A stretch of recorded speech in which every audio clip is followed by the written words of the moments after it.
Good morning, good afternoon, and good evening, everyone. Thank you for joining today's webinar, and thank you for your patience as we are getting started. I'd like to welcome you all to today's webinar. My name is Jason Bremner, and I am the Senior Director for Data and Measurement at FP 2030. I will be your moderator today. The launch of DSW's Donors Delivering Report for SRHR, Tracking OECD Funding for Sexual Reproductive Health and Rights 2023. We're delighted to be joined by a number of expert speakers and a full audience today. And we'd like to create an interactive space and welcome your comments in the chat, your experiences, as well as sharing any resources and links to relevant resources and events. These will be saved and shared after the webinar. For those of you interested, closed captioning is available, and you can see instructions for accessing the closed captioning in the chat box. This webinar will be recorded, and the link will be shared with all participants afterwards. You can also use the question and answer panel or Q&A panel. You should see a button for it at the bottom of the screen to share your questions, and we'll have ample time for discussion with our panelists later in the webinar. We also encourage you to communicate about the webinar on Twitter and other social media. You can use the hashtag donors delivering or tag the DSW team, and their handle is @DSW_international. So before we get started, we will be looking at a statement from Jutta Urpilainen, European Commissioner for International Partnerships, and she's shared a message ahead of the webinar. She wasn't able to be with us today, and we'd just like you to read this message and see that on the screen now. It explains how and why SRHR is important to the EU.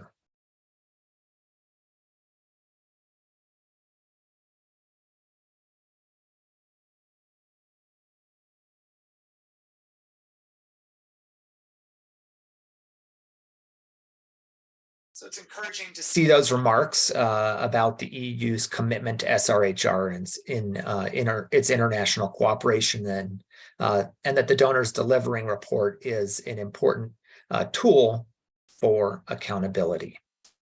So thank you for that statement. I'd like to just add my own opening remarks before we turn to the panelists, and let you know that certainly I believe, and FP 2030 believes, as do the authors of this report, that donor commitments to SRHR remain critical. As of last year, when FP 2030 released its last measurement report, there were approximately 1 billion women of reproductive age living in low and middle income countries. And about a third of those, or 371 million, are using a modern method of contraception. That's an incredible 87 million more women using services than just 10 years ago. Donors remain critical to funding SRHR services, but donor funding actually has not kept up commensurately with the growing demand for services.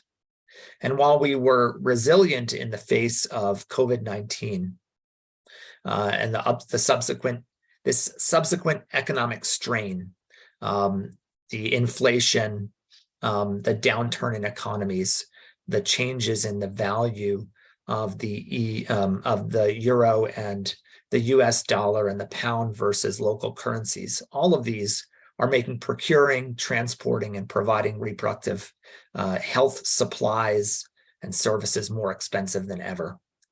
And without donor support, that increased cost will fall to countries with little fiscal space to increase spending. And it may fall to the poorest women who may have to pay out of their own pockets for services. Donor resources, financing, will help ensure that we don't regress in the face of these economic pressures and growing opposition to our issues. And it ensures that we're able to continue to meet the growing demand for services from those 1 billion women of reproductive age. This report is a critical piece of accountability, and I look forward to hearing from all of the upcoming panelists. So with that, I'd like to go on to our keynote speaker, Ms. Evelyn Samba, Director of DSW's Country Office in Kenya, to set the scene for today's event. Ms. Samba, over to you. Thank you, our moderator, for this session, and good afternoon, good morning, colleagues, wherever you may be tuning in from. I would like to begin by stating a few things concerning the sexual reproductive health situation, and to say that sexual reproductive health rights continue to be challenged in the way that young people and women generally of reproductive age enjoy them across the globe, across different settings. And this is on account of a number of factors. These would include challenges such as institutional weaknesses that then do not lend themselves to the enjoyment of these rights, especially by young people, because service provision in those settings is not friendly. Challenges around stockouts continue to undermine the health systems, but also limited choice and access to contraception. Other factors then that accompany this challenge include cultural challenges, which would feature a lot of harmful practices, including child marriage and FGM, which remains high in many of the low-income settings, particularly in low and middle-income countries. But also to mention that negative public attitudes towards sexual reproductive health, accompanied by myths and misconceptions and provider bias, do not help this situation. Policy and legal frameworks, while they exist, a lot of times implementation of these are challenged and compounded by the fact that many of them are contradictory and even too many duplicative ones.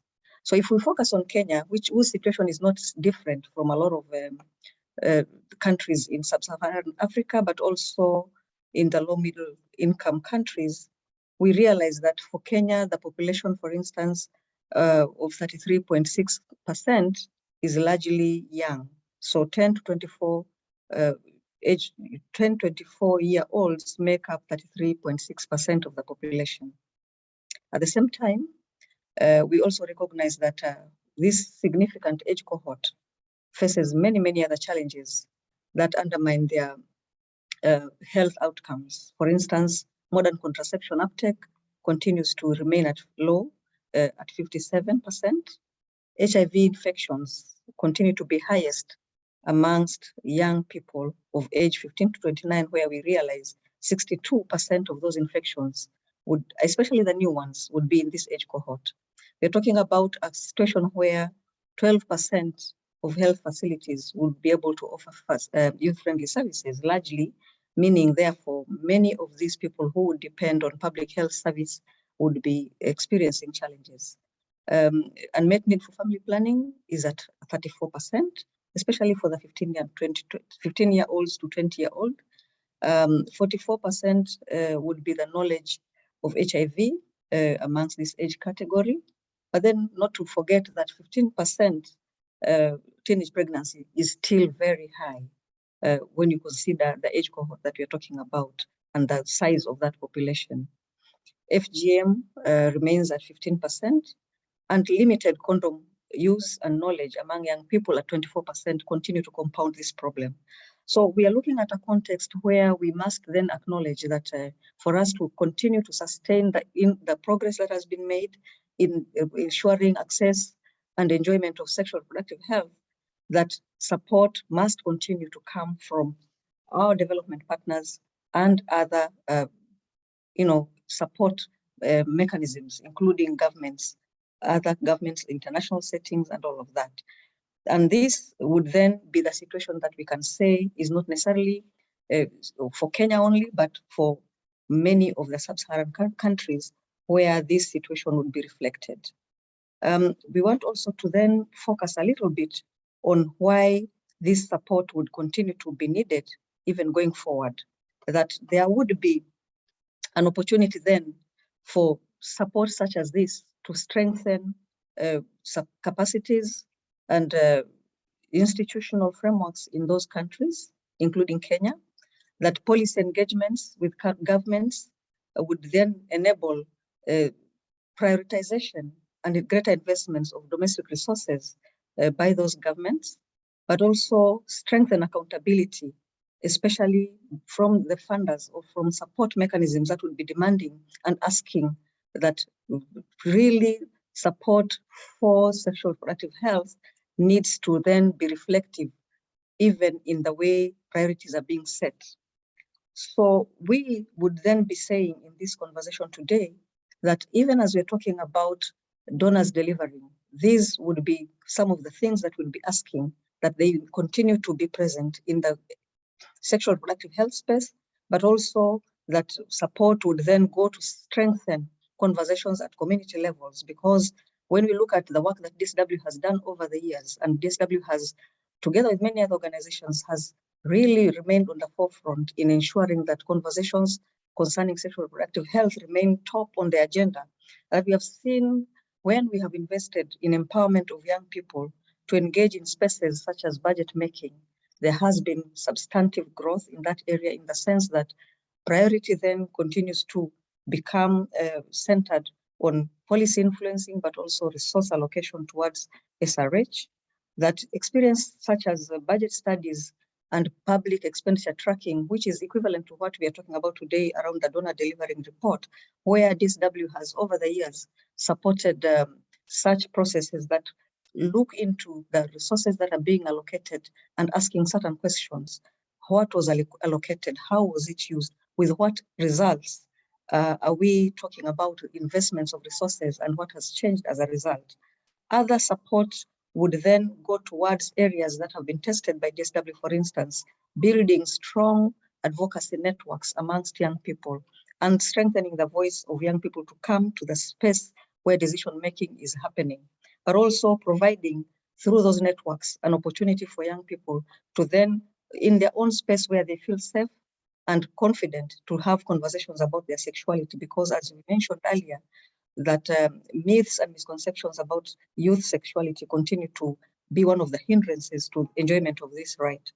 Although I should also want to mention that other factors, including lack of access to information in spaces that are friendly, in spaces that are secure, but also correct and confirmed and verified information to sexual reproductive health, would be one of the things that we can say, when supported by some of the funders, would then help to strengthen access. And this is drawing exactly from the experience of DSW, in which we have had life-changing experiences with young people using a digital platform that allows them to really access information from the comforts of their homes, in the privacy of their spaces, using digital sets that they may own and accessing correct information.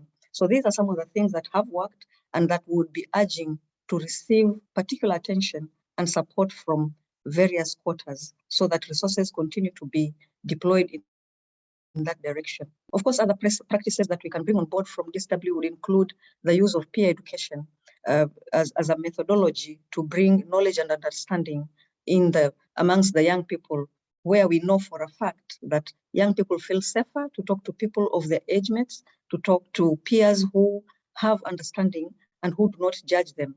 And we have seen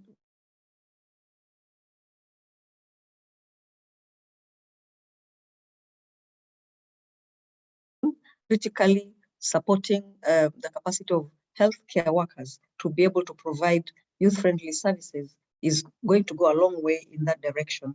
So we continue to urge that support continues to be focused on sexual reproductive health in the form of investments towards resources, but also policy influencing and holding to account governments and many stakeholders in this space for delivery of sexual reproductive health. Strengthening of the civil society voice remains critical, so that then we can have a vibrant stakeholder who demands accountability, who asks questions, but also who then would lead policy dialogues and support the capacity building of various other actors in ensuring that sexual reproductive health continues to be a right that is realizable in our time. Thank you very much.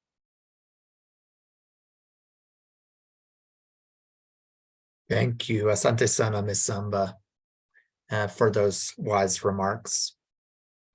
And before we turn to our other panelists, we just want to hear from you for a moment and get to know you a little bit better. And so by you, I'm referring to all of you who have joined us. So if everyone could give us a sense first of where you're joining from today, please share in the chat. You can put your name, your organization, and the country that you are currently based in. Would love to see that information and allow you to see one another and where you are. So I'm going to pause for a moment as you all start to type those into the chat. I'll do mine as well.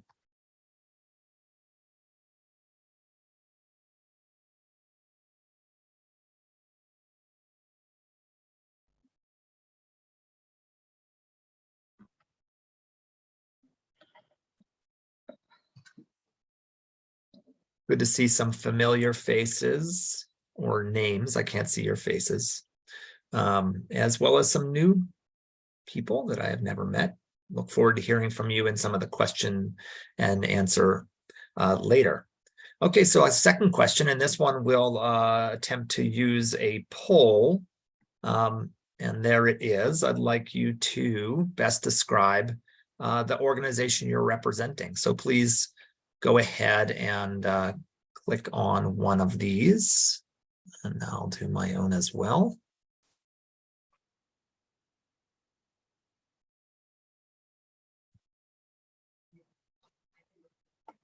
And we'll wait a moment for that to complete and for the poll results to come in.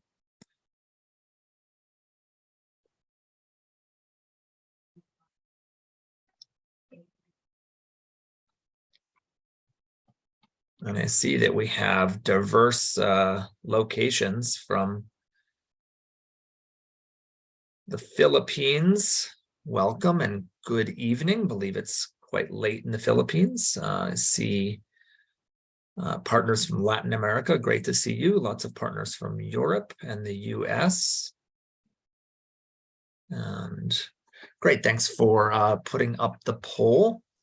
And you can again see large non-governmental, but lots of other institutions as well. And so finally, our last question for you is third, why are you interested in the donors delivering report and donor contributions to SRHR? So what is interesting to you about the donor contributions to SRHR as part of ODA? And you can go ahead and type those responses into the chat. And just a reminder that we are collecting all of these, and we'll put these into the outcome report of the webinar. So why does SRHR funding and donor contributions interest you? In other words, why are you here today with us? And I'll let you go ahead and chat that in, and as you do so, I'm going to move forward with our panelists. And Steffie, given the interest of our participants here today in the context described by Evelyn, we're going to turn now to the report itself, the 2023 Donors Delivering Report, and I'm going to welcome Lisa Goerlitz and Steffie Neyens, each of those from the DSW Brussels office, and you will see their bios in the chat. So Steffie, can you give us an overview of the methodology that you've used to track these data? And then Lisa, can you provide an overview of the key results of the report? And so thanks, over to both of you. Thank you very much, Jason, for the introduction, and thank you, Evelyn, for presenting the very interesting case of Kenya. It is indeed my pleasure to tell you a bit more about the Donors Delivering for SRHR report. and more specifically about the brand new, about the updated new tracking methodology that DSW has been developing. We didn't develop it on our own. We had the support of a very broad advisory committee, so a committee of SRHR and data tracking experts who supported us in the development of the methodology and the report. And we had the expert advice of Mrs. Andrea Oliveira, who supported us greatly in both the initial development of the methodology and the update of that methodology as well. So thanks to all of those who supported in this great endeavor. Can we go to the next slide, please? Thank you. And the first question I wanted to address in this presentation is actually why it's so important to track SRHR. But I think actually most of you have already answered in the chats a little bit about why data tracking is important. And personally, we do think that it provides evidence, it gives key arguments for recommendations. It's an accountability tool for policy influencing. It underpins our advocacy work. You can see a number of other suggestions in the little word cloud. But I think if you read the responses in the chats on the question about why you are here, that also gives quite a good overview of why data tracking is important. So I won't spend too much time on that. As DSW, we strongly believe in the power of data to back up our advocacy and our advocacy recommendations, because data is essential for our work.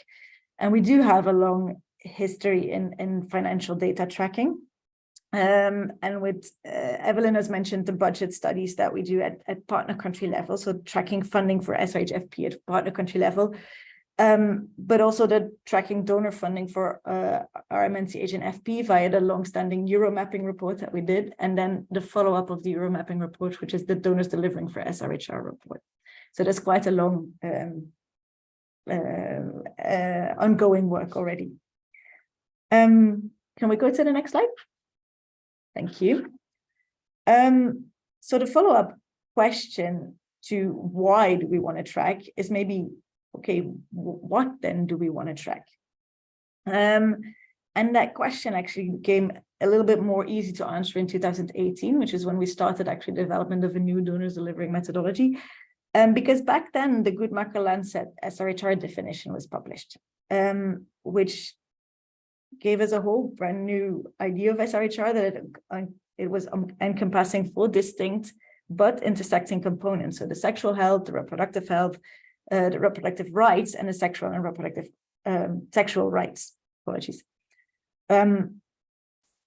As you can imagine, we spent quite some time thinking, okay, how do we develop a methodology that tracks all of those distinct but intersecting components? Because several very good and interesting methodologies to track part of those components actually already exist. There is the KFF methodology on family planning. There was the Muskoka methodology already on RMNCH. There's the Countdown 2030 methodology, which was tracking SRHFP. But until then, we didn't see any methodology tracking all of the components. So how did we get there? So can we go to the next slide? So when we had the new definition in 2018, and then in 2019, so 1 year after the adoption of the definition, there was this interesting opportunity that presented itself, because there was the launch of the Muskoka 2 methodology in 2019.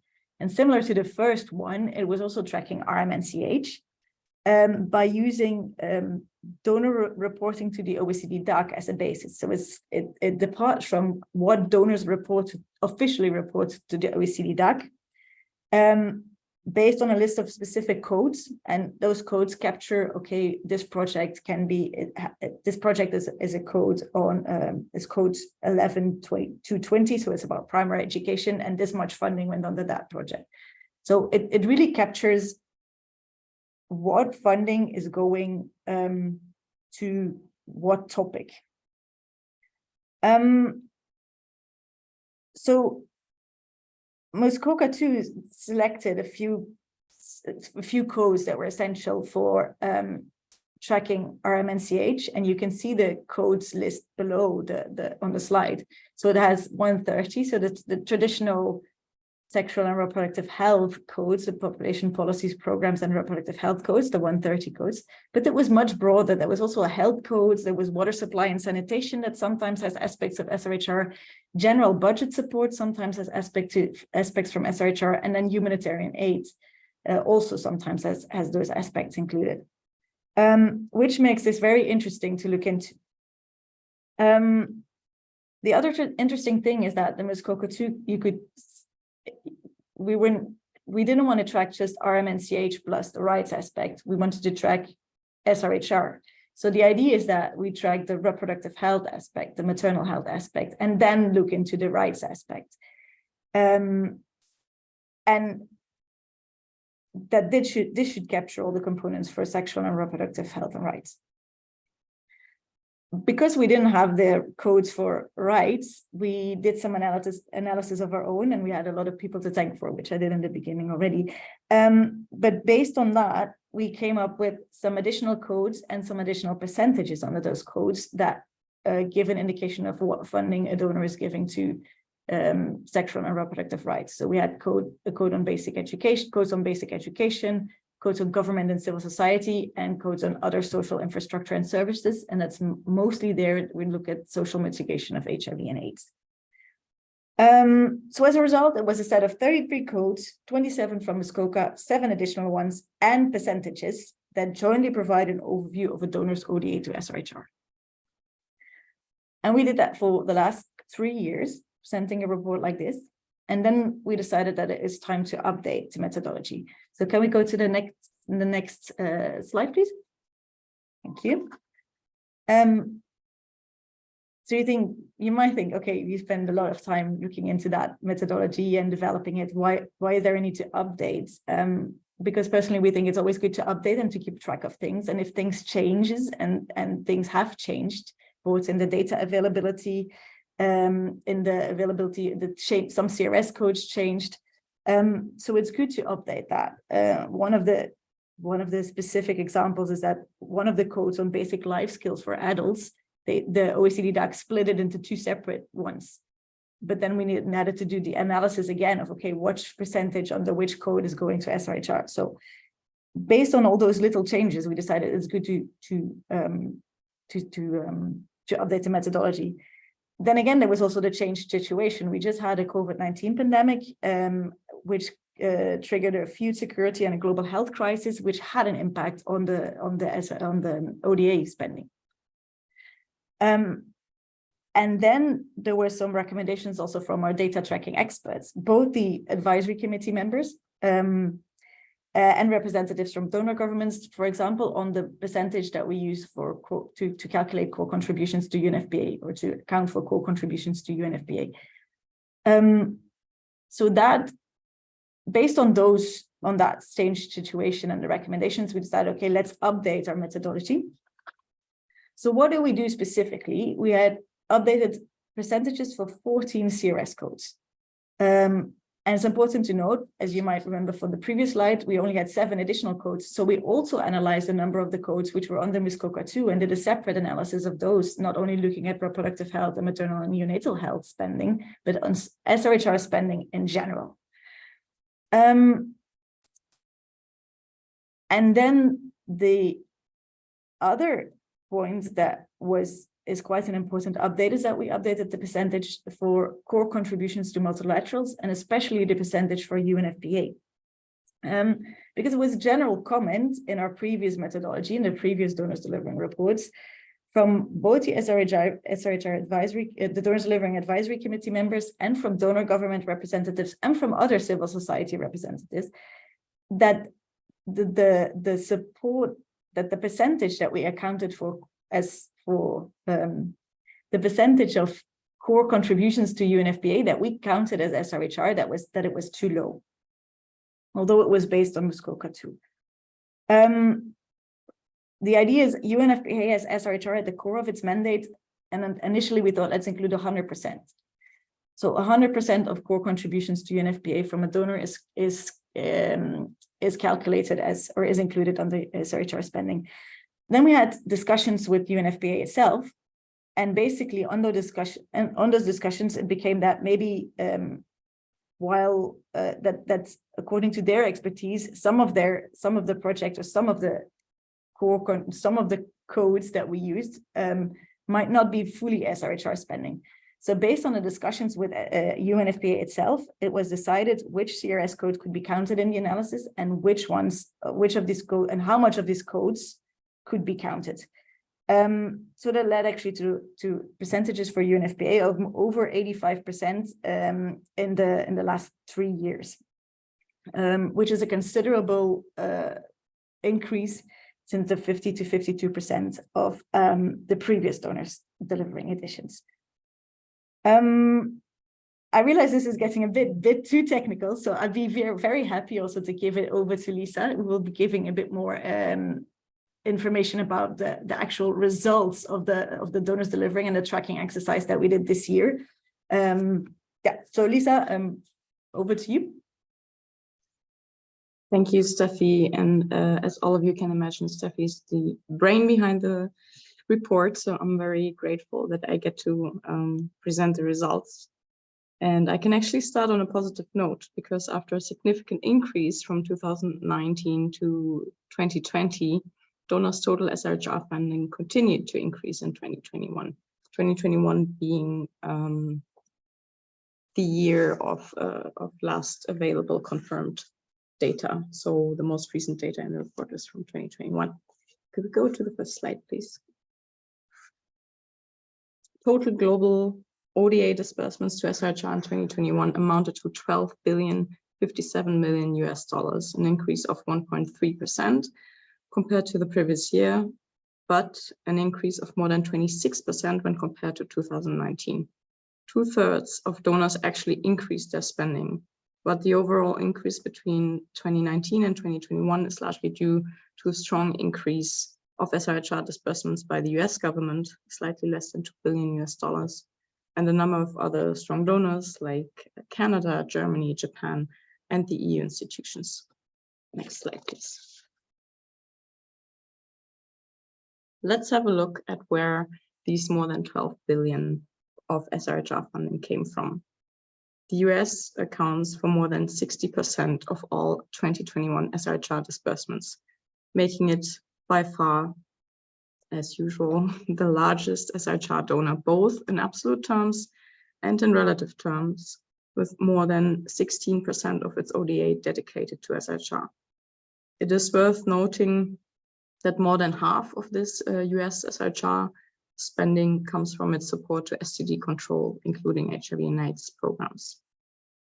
The EU institutions and EU member states are jointly the largest ODA donor, responsible for more than 50% of all ODA in 2021, but they are a smaller actor when it comes to supporting SRHR, jointly accounting for only 22.6% of the total 2021 SRHR disbursements. Next slide, please. Let's also take a quick look at FP and RMNCH funding in comparison. In 2021, the total volume of FP disbursements from the 30 OECD DAC donor were slightly over $1.7 billion, which is a slight decrease compared to 2020 and 2019. Similar to previous years, the US and the UK made by far the largest disbursements to FP, followed by Germany, Canada, and the Netherlands. The total volume of RMNCH disbursements from the 30 OECD DAC donors was more than $17.1 billion, which is a significant increase compared to 2020. Similar to SRH, the US remains by far the largest donor of ODA to RMNCH, accounting for more than 50% of the total disbursements for RMNCH. Germany, the UK, Japan, and EU institutions complete the top 5 donors. Next slide, please.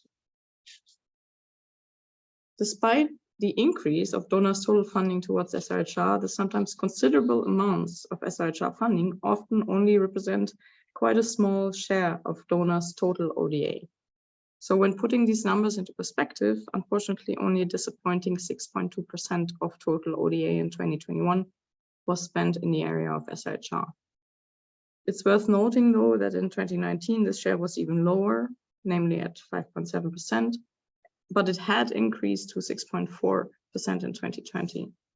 The percentage decreased again in 2021 because the increase of all OECD DAC donors' total ODA was considerably higher than the increase of SRHR specifically. Next slide, please. When we look at individual donors and how they prioritize SRHR within their ODA, we can see that 11 out of 30 donors of the OECD DAC spent less than 2% of their ODA on SRHR. This is the case for Italy, New Zealand, the EU institutions, Austria, Portugal, Czech Republic, Hungary, Slovak Republic, Slovenia, Poland, and Greece. The US heads the ranking, accompanied by Canada, which spends over 8% of their ODA on SRHR, and the Netherlands and Sweden both spend slightly over 6% of their ODA on SRHR. Next slide, please. Now let's zoom in on Europe. I already mentioned the top 2 European donors when it comes to SRHR spending as a percentage of ODA, the Netherlands and Sweden, because by spending more than 6% of their ODA, they actually make the top 5 internationally. And they are closely followed by Iceland, Luxembourg, and Norway, who all spend slightly more than 5% of their development budgets on SRHR. Interestingly, 3 out of these 5 top SRHR donors, the Netherlands, Luxembourg, and Norway, also reached a 0.7% ODA target relative to the country's gross national income. And that's a trend that we've been observing in also previous donors delivering reports. These SRHR champions outperformed countries such as Germany and France, which had substantially larger ODA budgets, as you can imagine, with Germany even reaching the 0.7% ODA target, yet without necessarily prioritizing SRHR. As you can see here on the map, they both spent less than 3% of their ODA on SRHR. And as in previous years, donors that were the furthest away from reaching the 0.7 target on ODA were also the ones that spent very low percentages of their ODA on SRHR. Next slide, please. As the Brussels office of DSW, we of course take a particular interest in the EU institutions. The EU is clearly a donor that could do more, in particular considering the strong and really commendable policy commitments to SRHR that are in place, and which I think we will hear more about from the Commission representative on today's panel, Chiara Adamo, who will speak in a moment. In 2021, only 1.7% of the EU's ODA went to SRHR, ranking 22nd out of the 30 OECD DAC donors when it came to prioritizing SRHR as part of external cooperation budgets. In absolute numbers, the EU dispersed $342 million to SRHR, and that's the 8th largest sum in comparison with the other donors. We are, though, carefully optimistic that the EU's SRHR support in the coming years might increase because we see very promising signs such as the Team Europe initiative on SRHR in sub-Saharan Africa, and also the very promising fact that almost half of the 45 multi-annual indicative programs for bilateral cooperation with partner countries in sub-Saharan Africa include references to SRH. Next and final slide, please.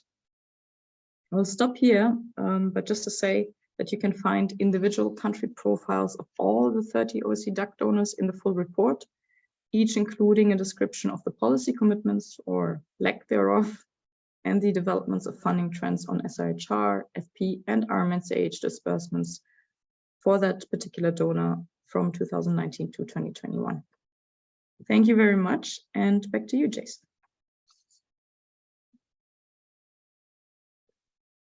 Thank you, Steffi and Lisa, for that detailed description of the methodology and of the results.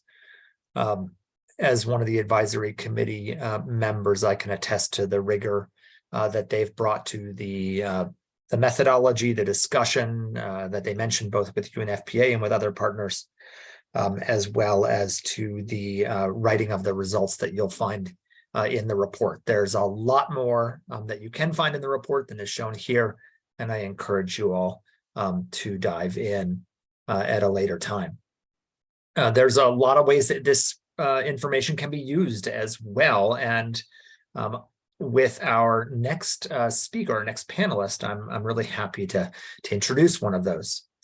So I'm happy to welcome Dr. Elizabeth Sully. She's a principal research scientist at the Guttmacher Institute. And Beth, Guttmacher has developed its family planning investment impact calculator, an interactive tool for estimating the impact of family planning investments in low and middle income or low and middle income countries. And can you explain how the impact calculator works and provide us some with examples on how you might use the data in this report in the calculator? So over to you. Thanks, Jason, and great to be here today joining all of you. So tracking donor investments in SRHR is a critical tool for accountability. It helps us ensure commitments are being followed and to really understand the extent to which donors are or are not prioritizing SRHR in their foreign aid investments. So what I want to talk about is how we can take this critical tracking information on SRHR and family planning investments that are coming from donors in the donors delivering report and use it to try to measure what impact that funding is having and the role that impact evidence can play as an additional tool for advocates and policymakers to really advance SRHR. So measuring the impact of donor funding can be an important tool in advancing SRHR advocacy. And I want to talk just broadly before I go into the family planning investment impact calculator and some examples of how this type of impact evidence can really support advocacy work. First, impact evidence can really illustrate the measurable benefits of funding for family planning, including short-term health benefits, cost savings, as well as longer-term socioeconomic impacts. Second, having data on impacts can provide a rationale for increasing dedicated funding. This can be through advocates using impact evidence to make the case for the benefits of increased funding, or it can be used as a tool within governments for budget advocacy for sustained or increased funding. We can also think about how impact data can be used and serve as a mechanism for collective advocacy asks among civil society organizations, such as using impact evidence in budget requests or in calls to action. And finally, such data showing the impacts of these investments in SRHR and family planning can be used as an outreach and as an awareness tool for policymakers, both within their governments and to the general public, to ensure widespread support for the investments that they're making. For many years, Guttmacher has produced the Just the Numbers reports, which have shown the impact of family planning funding from the US, the UK, and Canada. It's a tool that's been used by civil society organizations in the US to advocate for US family planning foreign assistance. It's been used to help document the value of Canada's increased investments in family planning and the impacts of the FCDO cuts to SRHR and family planning funding in 2021. Based on the experience with these reports, we kept hearing a demand for estimates of the impact of investments in family planning, not only from advocates and donor country governments, but also from civil society partners and advocates in low and middle income countries. To meet this demand, we released a new tool last year that can be used to estimate the impacts of family planning investments. I'm going to very briefly share the tool with you, and then I want to walk through some examples of how it can be combined with the new data that's been released from the Donors Delivering Report today to really further support accountability and advocacy for SRHR funding. So last year, we launched this tool that makes these investment impacts accessible to anyone wanting to use them. The Family Planning Investment Impact Calculator is an interactive tool that can be used for estimating the health benefits of investing in family planning in low and middle income countries, subregions, or regions. It can be used to estimate real, planned, or hypothetical investments in family planning. In other words, we can talk about the impacts of what's already happening or translate advocacy messages on funding into the impacts those funding goals could achieve. The tool is really designed for easy use to produce data and graphics that advocates can use to support their work. The estimated impacts include the number of women and couples that would receive modern contraceptive care, the unintended pregnancies, unplanned births, and unsafe abortions that would be averted, and the number of women and girls' lives that would be saved, as well as the cost savings to the health system through these family planning investments. The tool is based on data from the Adding It Up 2019 analysis and on the cost of providing services in 2022 US dollars, though the tool can be used for measuring funding impacts in any currency.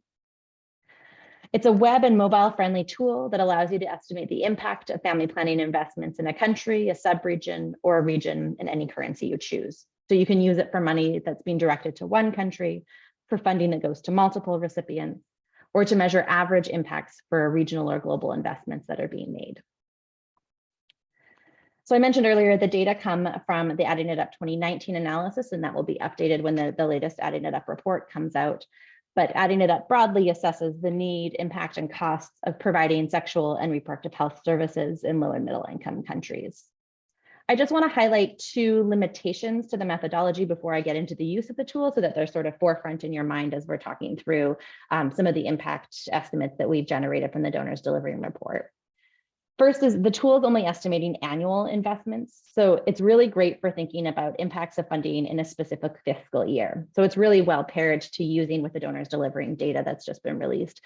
But it can't show the cumulative impact of funding over multiple years, because then you would need to account for the continued use across multiple users, of the continued contraceptive use across users over time.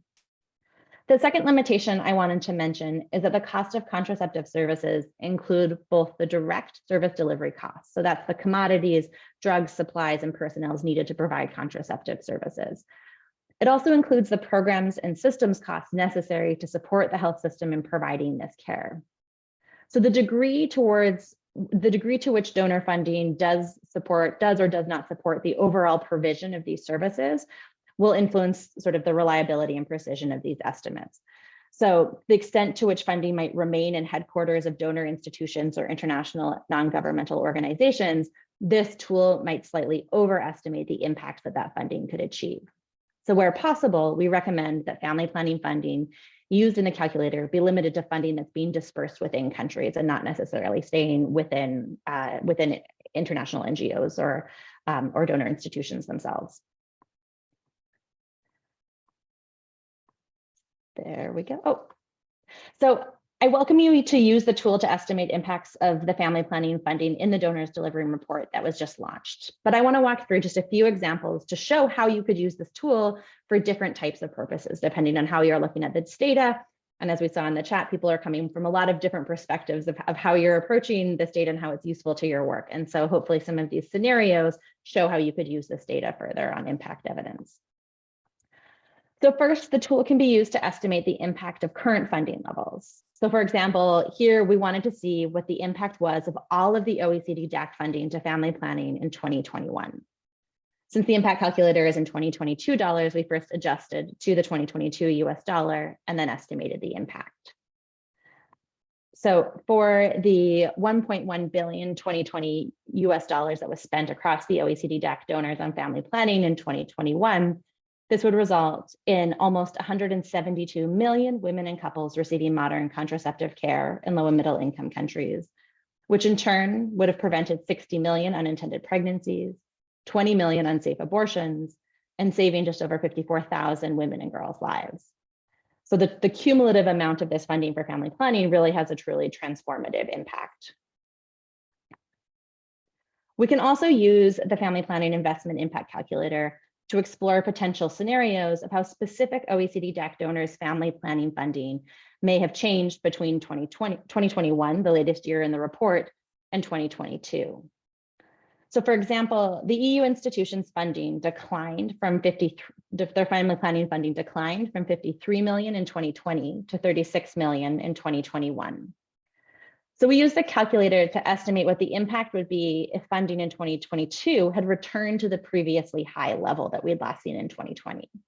So this would be an increase in 2022 US dollars of 18.93 million.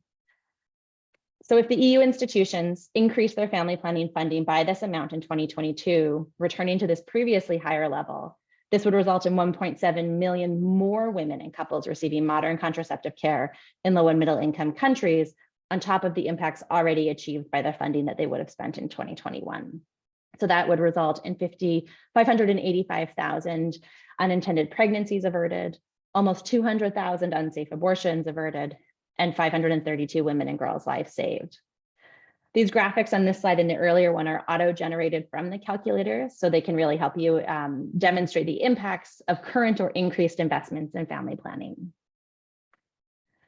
However, the tool can also be used to explore the potential negative impacts that would be seen if family planning funding is cut.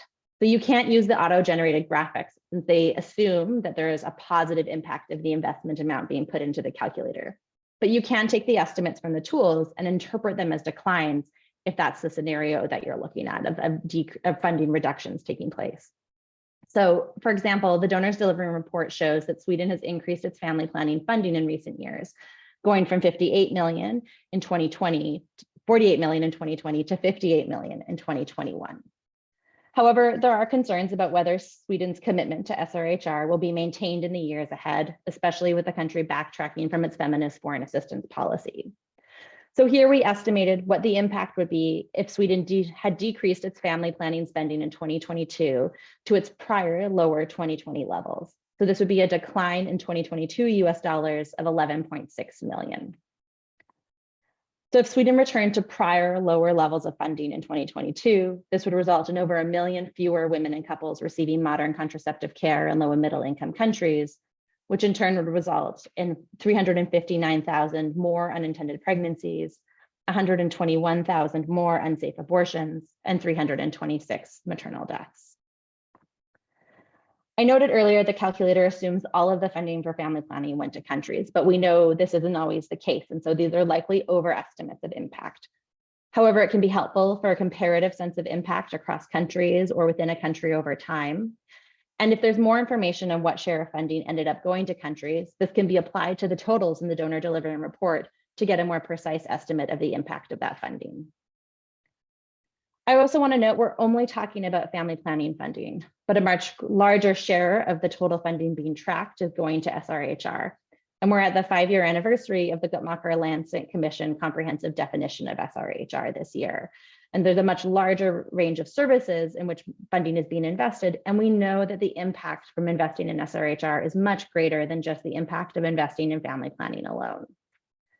When investments are made more broadly in SRHR, they have impacts on the health and well-being of people around the world. It has impacts on education, gender equality, and economic development. But more work is really needed to measure these larger impacts of the overall investments being made in SRHR. But the family planning impacts I've presented today provide a helpful starting point to show the transformative effects of just some of the larger SRHR foreign assistance is having from the OECD DEC donors in the Donor Delivering Report. So I'd encourage you to use the tool alongside the donors delivering data that's come out and to estimate impacts of family planning funding that's been documented for whatever your advocacy purposes might be. And I've included here some links for more information on the Family Planning Investment Impact Calculator, the related methodology and materials, and references that will hopefully answer any questions you have. Thank you so much. Thanks, Beth, for illustrating how one can use the numbers or the financing figures from this report in the calculator for specific advocacy and communications. Very insightful.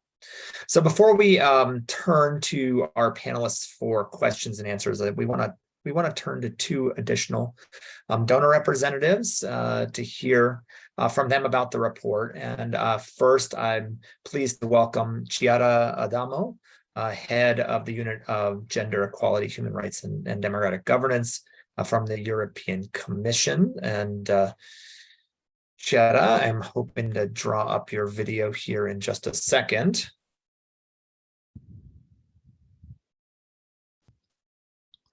Jason? Yes, I see you. There you are. So great. And could you give us an overview of how the EU supports, and specifically European Commission supports SRHR in key policies and international cooperation programs, and shed some more light on what's behind the numbers we just heard about from Steffie and Lisa. Over to you, Chiara. Thank you, Jason. Thanks for the invitation and also for this report. As the Commissioner Pilainen rightly put it, is critical to to have this type of monitoring, and of course this allows each of us to do even better. Maybe before telling you what's behind the number, let me just very briefly reiterate that, of course, for the European Union, gender equality and SRHR in particular are a key political priority. This is enshrined in our gender strategy and externally in the Gender Action Plan 2021-2025. But also in the Global Health Strategy, which was recently adopted, which really puts SRHR and also women's health really at the core of the overall priority as with respect to global health. And then some of you mentioned the importance dimension of youth. So this is also reflected in the Youth Action Plan. So political commitment need to be reflected in concrete actions. And trying to decrypt what the numbers hide, let me just maybe give you a sense of how we are going about it. And I think the support to SRHR is multifaceted, meaning that it goes from support to bilateral cooperation to support to multilateral, global, and civil society. At the global level, we have always been a supporter of UNFPA, notably UNFPA supplies partnership, the global initiative you all know that provides reproductive health commodities to low-income countries. And we are also have been contributing since 2016 to the UNICEF UNFPA joint program on ending child marriage and eliminating FGM. This support is quite substantial. Currently is rolling out at the regional level in Africa, and is part also of the broader Spotlight initiative to prevent and end gender-based violence, which enables us to have good synergies and more impact. Within the Spotlight initiative, we have rolled out with the UN SRHR in 8 African countries for 100 million euros. Also, there is a panoply of important action taken, which is relevant in terms of the Global Fund, of course, on HIV, tuberculosis, and malaria, but also the WHO Universal Health Coverage Partnership. So I think this is what we can look at from the global perspective. Civil society, don't need to say it here, it's a key actor in really addressing SRHR in a sustainable manner, also looking at addressing the barriers that impede actually SRHR delivery. And there I wanted to flag a multi-country perspective we have, a regional level with the recent global call for 32 million and something, where we had interesting projects which cover a number of countries in West Africa, but also East and Southern Africa. One to be mentioned in particular is the Youth for Health in Kenya, Sierra Leone, Zambia, Tanzania, Ghana, and Ethiopia, which Ms. Samba knows well, since DSW Kenya is one of our partners there. And they really are aiming at strengthening health systems to better respond to particular needs of adolescents, with the focus also on comprehensive sexuality education and SRHR information and service. So it's as I said, it's also about working on enabling the environment and not only on providing the services as such.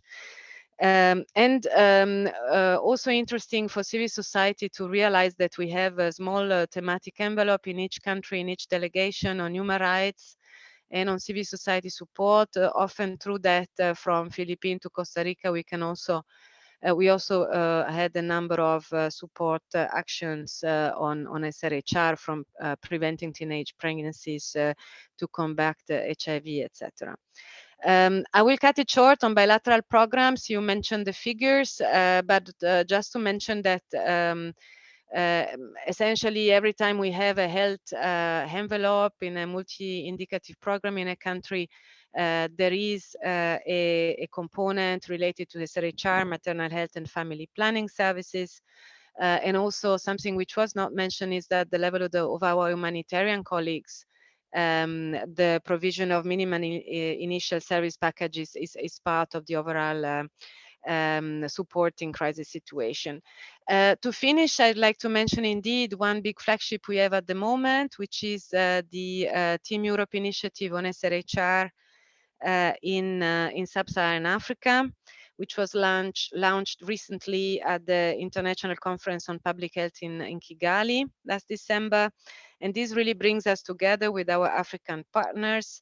It's the European Commission, 10 member states, but also 3 Africa regional economic communities. And the idea is to be more than the sum of its parts, but really to leverage each other's strength and collaboration. A first action was already launched on increasing availability, affordability, accessibility of life-saving commodities, where of course we do partner very much also with the UN family, UNITAID, UNFPA.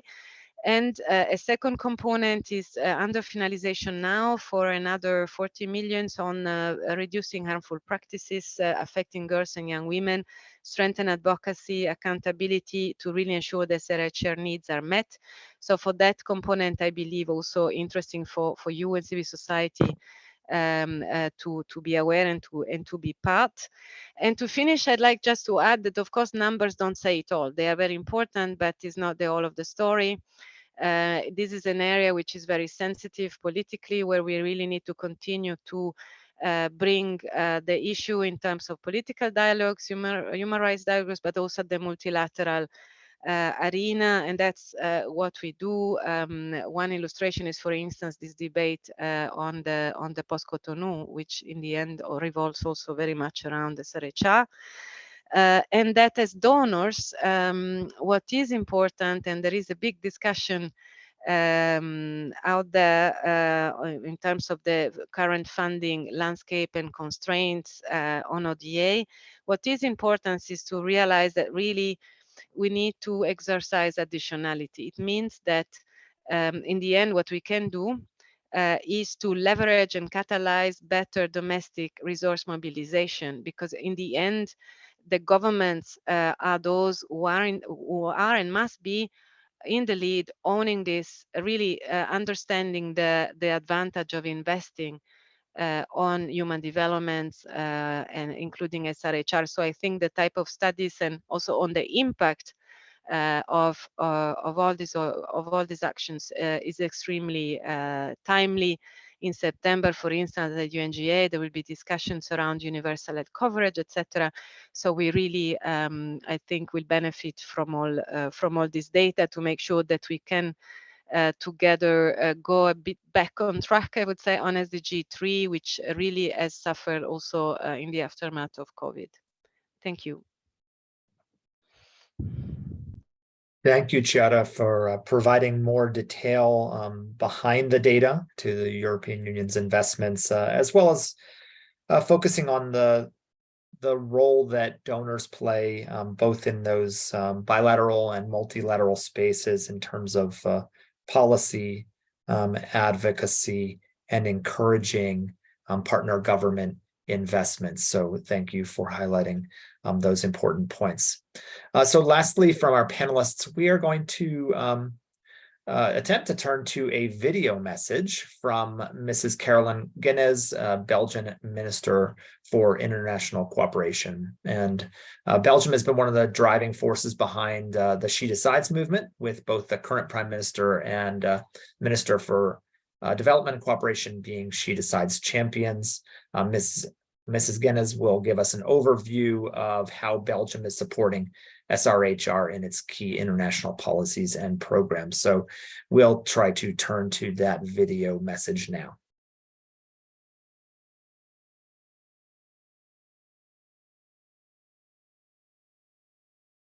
Dear guests, Belgium welcomes the Donors Delivering for SRHR report, as it is a valuable accountability tool for tracking how much of donors' official development assistance is actually going to sexual and reproductive health and rights.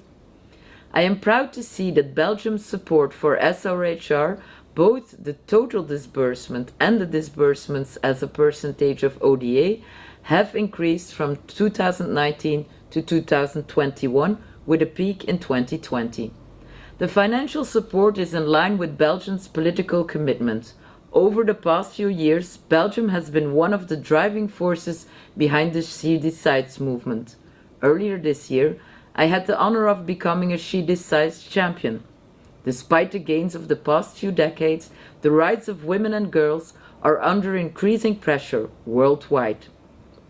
Belgium has made a choice to put universal access to SRHR at the core of its development cooperation and to keep on striving for strong and progressive action on SRHR. It is clear that there is room for improvement and a need for more political commitment and ambitious investments in SRHR globally, including at the EU level.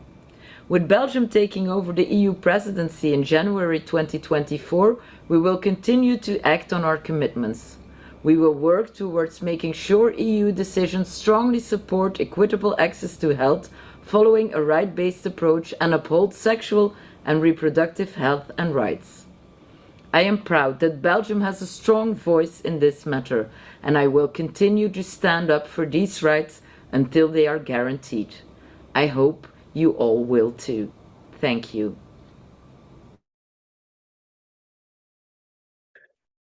So thanks for that message and for confirming Belgium's commitment to SRHR and for urging all of us to make that commitment as well.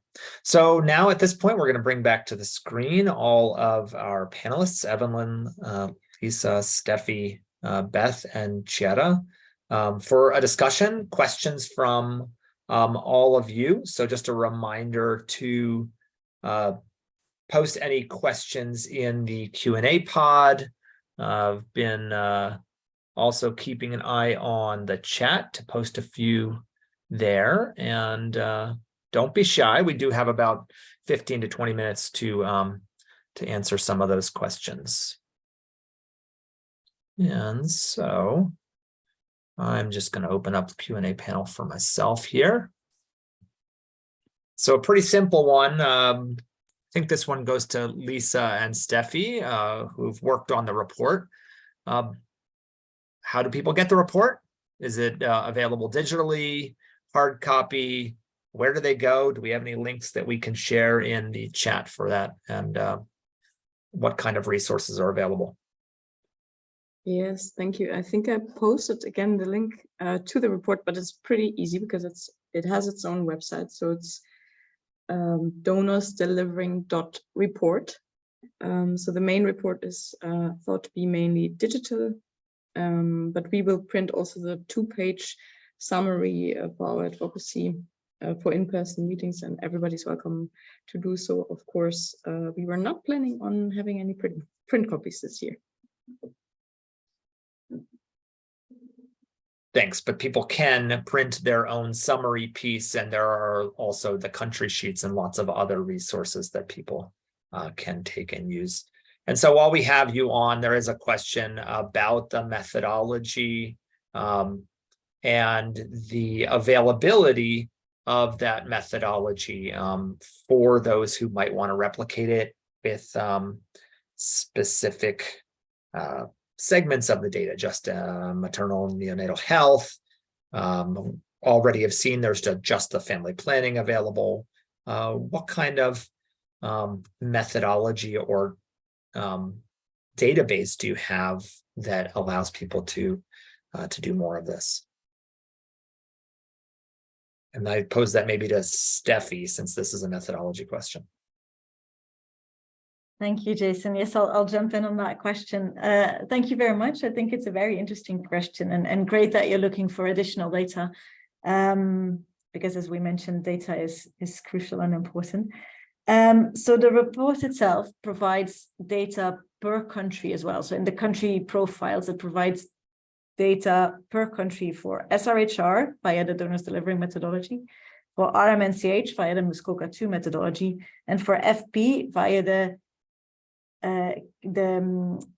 KFF, sorry, I guess a bit confused. It's the KFF methodology, agreed on in the FP 2030 summit. I'm looking, you see Jason nodding. Did I get it correctly? Yes, thank you.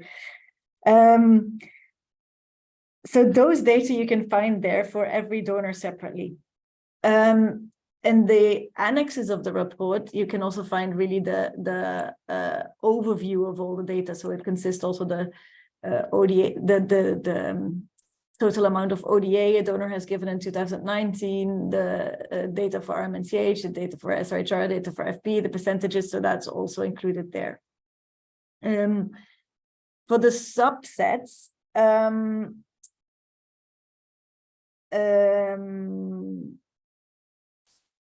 it's not in the report, but because you mentioned MNH, actually the Muskoka 2 methodology for season is split up of MNH, reproductive health, and child health. So you can track RMNCH, but also MNH, reproductive health, and child health.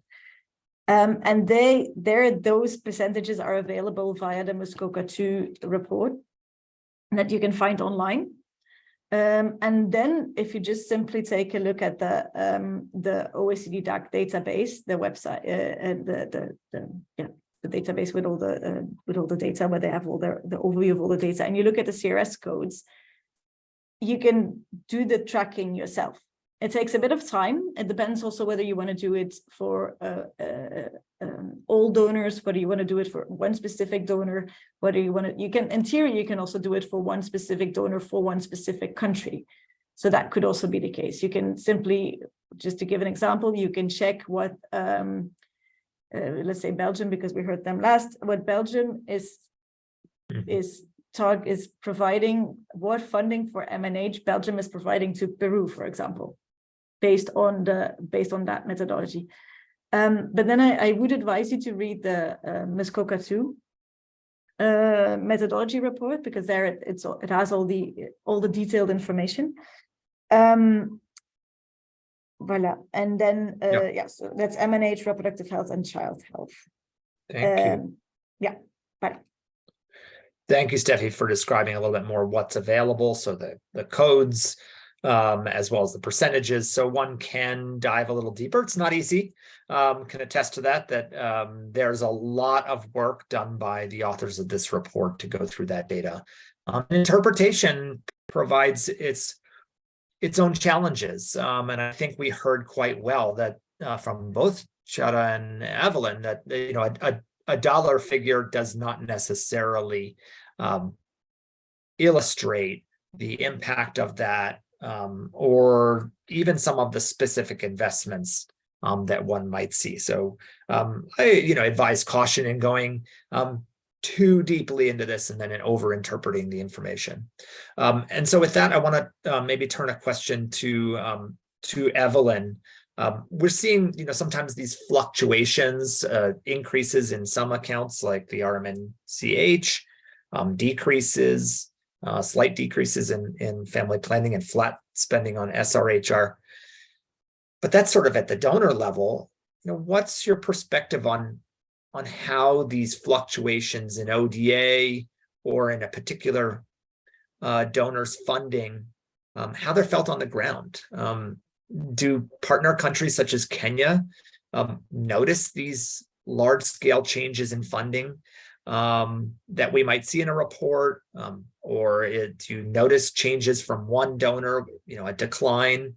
And how does DSW feel this impact when you are actually seeing these fluctuations?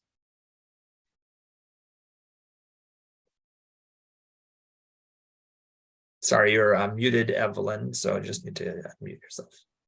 Yes, the fluctuations are definitely noticed and felt, not just noticed, but they're also felt. Let me also begin by mentioning that sexual reproductive health and family planning in most of our countries, and Kenya being one of them, are largely financed by donors. Domestic investments remain significantly low. So any change, any reduction in support from external sources is a huge, huge thing for access to services by that country. So we notice, we feel it. During COVID, for instance, there was a lot of shift in funding, and many people who depend on financing for services from the donors suffered. When there's policy shift by funding agencies or funding governments abroad, that also has significant impact, and it is felt. So yeah, we do feel it, and we feel the pressure of that, in the sense that then services get disrupted. We also see that sometimes commodities then are unavailable, or the method mix would then suffer.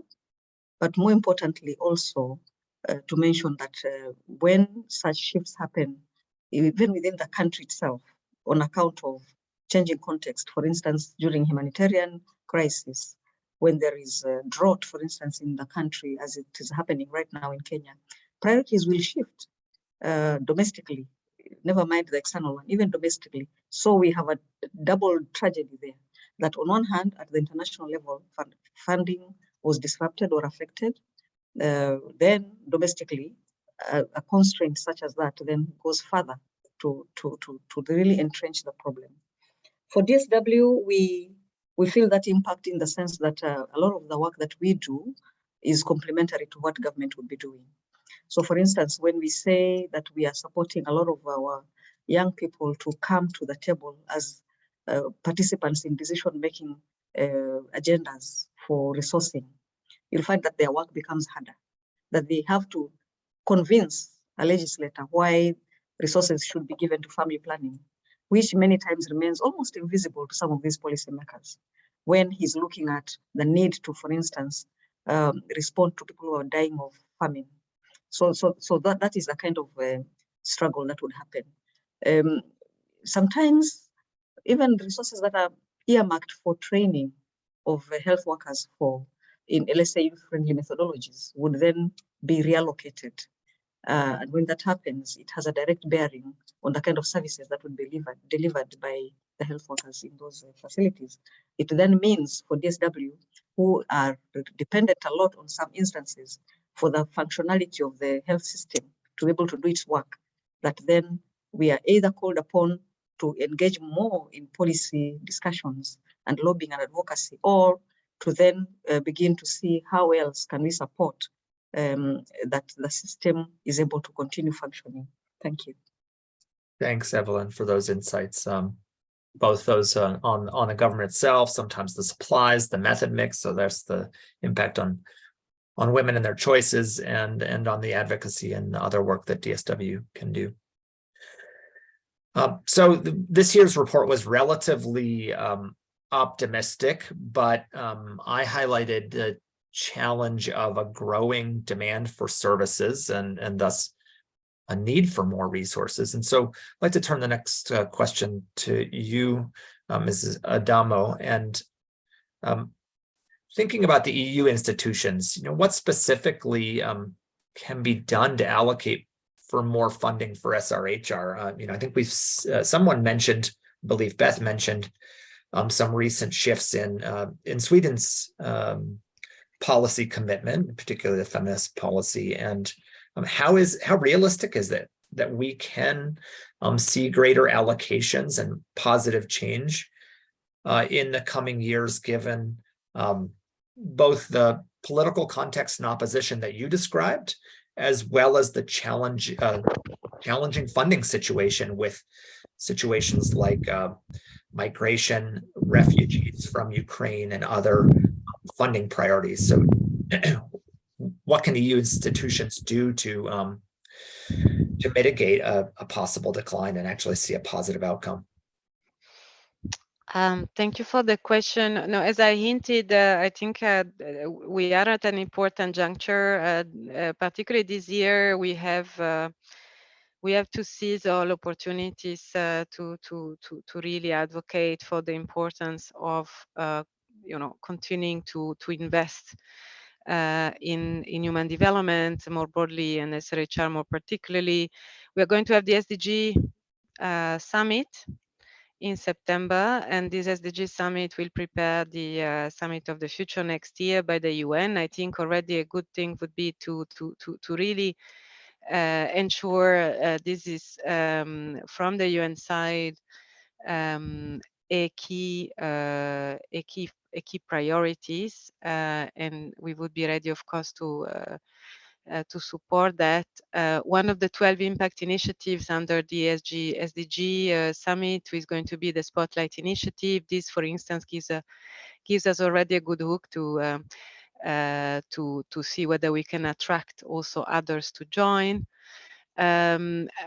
More fundamentally, as I said, I think one big issue we see is the risk of a donor's fatigue, as far as Ms. Samba mentioned, national governments kind of seem to delegate, the basic service provision to the internationals, to donors, etc. So there is a bit of a how to say, a risk for an argument to form that as long as we continue to subsidize through external donors the system strengthening, then the government will not have incentives to actually prioritize it in their national budget. So I think there is some work to be done there, both in terms of reaching out to national governments, but also to the bank, maybe whether this is a myth or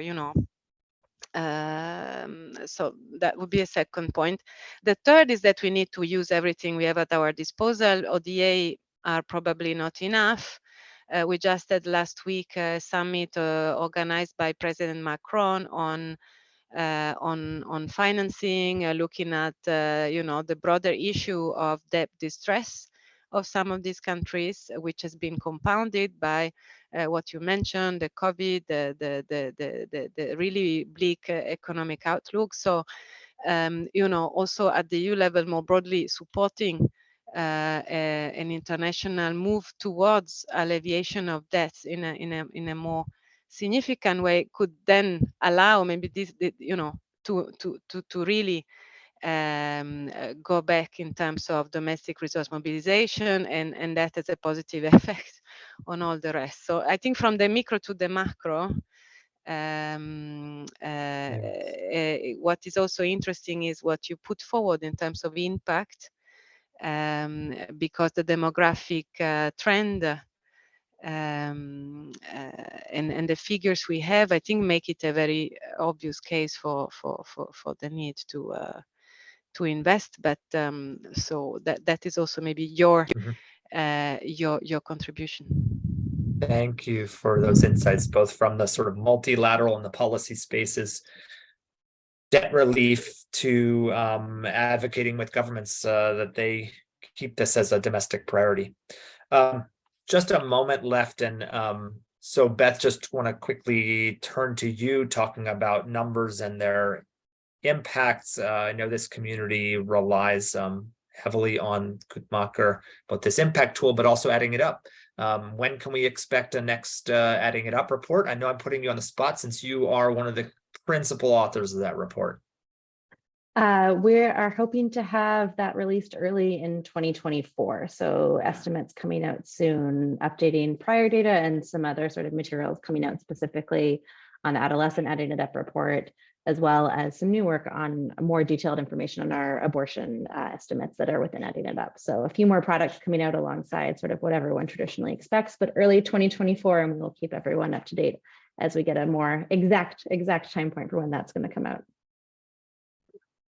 Thanks for responding to that, and I know that everyone will be looking forward to those new estimates using this impact tool, and some new things that you mentioned as well there. I think we are just about out of time. I do see, thank you, Lisa, for responding in the chat to the offer to see presentations free from DSW at a national level. So excellent opportunity there. And I suppose that would mean national being both in countries where DSW might have offices, as well as some of the donor countries. So a great opportunity there. I would ask that people follow up with Lisa and Steffie about those opportunities. I do see a very specific question in the chat. Just to let you know, we don't have time to cover that one here. It is about donations in particular regions. And I'd ask that we just capture that question and put it in the chat, and perhaps we'll be able to respond to that in the chat. Excellent number of questions. Thank you all for your responses. I'm gonna spare you my insights today. I think we've heard some great insights from all of the panelists, and I want to assure you that DSW will gather all the resources and comments shared in the chat, and we'll share those with all of the participants and those who registered for the webinar. You can find DSW donor delivery report for SRHR on the dedicated website. The link's found in the chat, as well as some of the other resources shared today. And please keep the conversation going with the Donors Delivering hashtag. I'd like to thank today's speakers, Evelyn, Lisa, Steffie, Beth, Chiara, and also our written statements from Commissioner Urpilainen and Minister Gines for your strong statements. So thank you all for joining and for your interest and sharing the reason that you're interested in this report, and for your contributions. And a special thanks to the organizers of this webinar, and to all who have convened this space.